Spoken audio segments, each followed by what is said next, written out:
Be honest with yourself. Yung bang kinikita mo, may nasosobra ka ba sa ginagastos mo? Ano ba talaga yung totoo? Ano ba talaga yung mas malaki? Yung kinikita mo, ginagastos mo.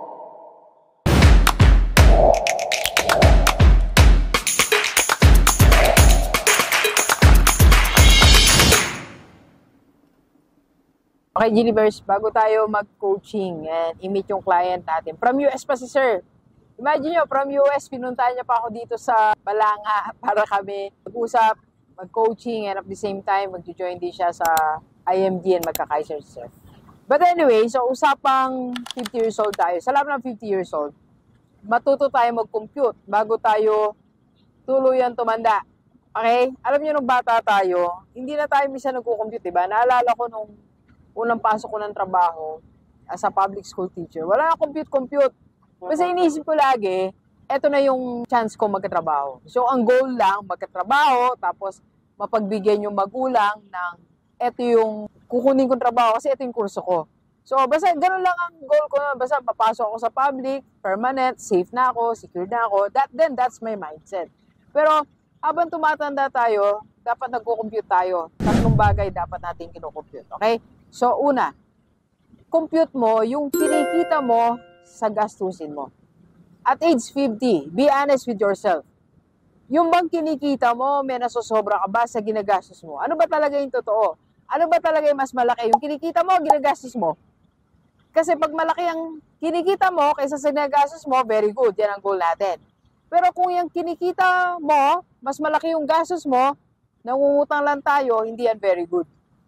At kung namang kinikita mo, sakto lang sa ginagastos mo, break even lang, hindi rin yan okay. Alright? So, maging honest ka sa sarili mo, mag-compute ka ngayon. Dok, anong gagawin ko? Halimbawa, mas malaki ang gastos ko sa ikita ko ngayon, alam mo naman ang solution, di ba? Humanap tayo ng iba nating pagkakakitaan. Okay? Huwag tayo magpunta doon sa tipid ng tipid. Kasi it's never a solution. Alright? It's just a temporary solution. Second na dapat natin i-compute, yung mga kikitain natin sa iba't ibang opportunity. For example, at age 50, marami naman tayong options, di ba? Pwede kang mag-iba ng career eh. Pwede kang mag-resign, pwede kang mag-start nito, pwede mong iwanan yung small business mo, itong business na gawin mo.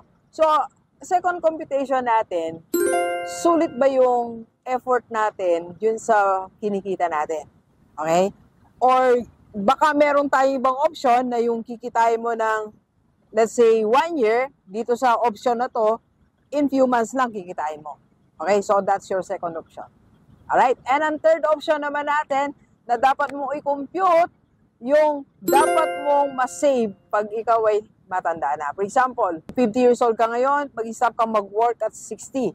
So mabubuhay tayo siguro hanggang 70 na lang, sabihin natin 70. So meron pa tayong 10 years. Compute mo magkano yung gagastusin mo. For example, 30,000 a month. So, 30,000 times 10 years. Yun ang dapat meron ka. Dok, wala pa nga kahit magkano. Kaya nga, wala ka na. Okay? Mag-compute tayo. At kung gusto mo pa matuto about computation, PM mo lang ako sa personal FB ko to join my Team IMD Rockstar community para mas matulungan namin. And again, sa lahat mo gusto magpa-coach, pwedeng online or face-to-face. And if you need a speaker for your seminar, mag-PM ka lang sa personal FB ni Doc. Like this week, sobrang dami tayo ngayon. Let's go! Tara po! Mag-blazer lang tayo.